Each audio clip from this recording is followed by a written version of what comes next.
j'ai souvent touché le fond. Et oui, voilà, c'est dit. Fallait bien que ça sorte. Je sais pas, j'avais peur, je me sentais mal. Enfin, non, je ressentais plus rien. Je savais pas vraiment ce qui m'arrivait. Je voyais pas d'issue possible, pas de voie à l'horizon. Rien qui ne puisse réellement me donner l'envie d'exister. Il était là mon problème. J'existais et parfois pour moi c'était déjà trop. J'étais dans le même état que beaucoup de gens malheureusement. Usée par la vie, fatiguée d'aller sans cesse à contre-courant. Je me noyais même lorsque le monde pensait que je vivais. Je pleurais même lorsque les gens pensaient que je riais. Je me détestais même lorsque les autres pensaient que je me valorisais. Et puis, voyons, tu n'as que 17 ans, qu'est-ce qui pourrait bien te rendre triste ? Tu n'as rien vécu encore, tu n'as pas à te plaindre de la vie que tu as.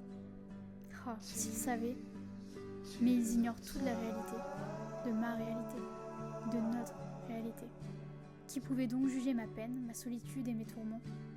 Qui pouvait bien leur dire que l'âge et la souffrance n'avaient donc aucun rapport ? Il n'y a pas d'expérience dans la souffrance. On l'a subie, c'est tout. J'essayais du plus fort que je le pouvais, mais l'idée de chaque lendemain de journée devenait le cauchemar de toutes mes nuits.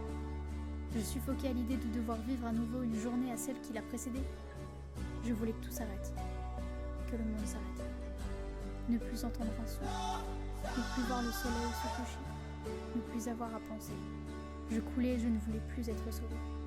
J'avais peur de vivre et je souffrais face à cette idée. Jusqu'à ce que je comprenne. Toutes les réponses étaient là. Ma famille, mes amis, l'homme que j'aime, le projet de vie, mes études. Je n'avais simplement pas conscience que toutes les armes dont j'avais vraiment besoin et qui faisaient déjà partie de moi. J'étais forte. On avait simplement essayé de me persuader du contraire. J'avais fini par y croire au fond. Et pourtant ma vie était loin d'être finie. Elle ne faisait que commencer. Et non, le feu ne s'était pas éteint.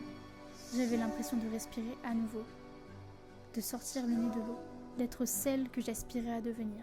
Bien qu'elles essayaient, les pensées noires n'arriveraient jamais à éteindre ma rage de vivre. Maintenant c'était fini. Plus personne ne pourrait me faire croire que ma vie ne valait rien, qu'elle ne valait pas la peine d'être vécue. Désormais, c'est moi qui avais gagné. Et oui, je n'avais plus peur de vivre, mais cette fois-ci de mourir et de perdre tout ce que j'allais construire. Et surtout, ne sous-estimez jamais votre force.